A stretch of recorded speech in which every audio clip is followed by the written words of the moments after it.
Man will face state and federal murder charges for a deadly shooting spree in Minnesota. Vance Boelter appeared in federal court this afternoon for killing a state representative and her husband and wounding a state senator and his wife.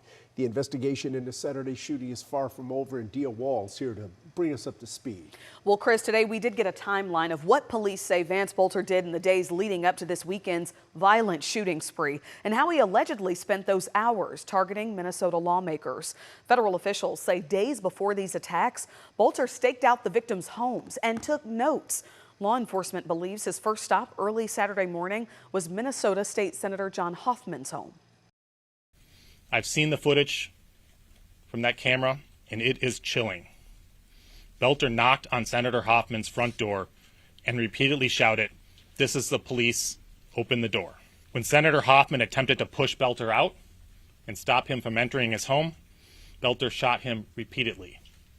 Boelter then shot Miss Hoffman repeatedly. Boelter fled the scene, and the Hoffman's daughter called 911. Unfortunately, the Hoffmans survived.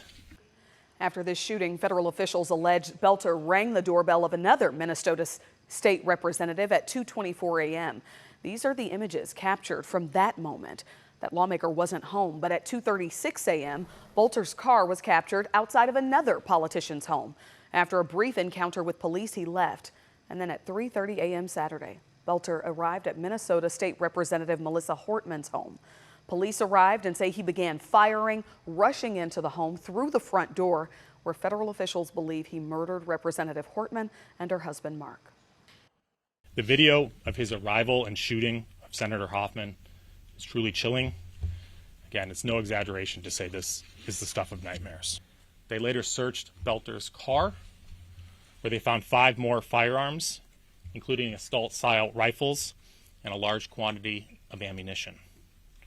Boelter also had in his car notebooks containing a list of more than 45 Minnesota state and federal elected officials. After a 2-day manhunt, he was arrested near his farm in Minnesota last night.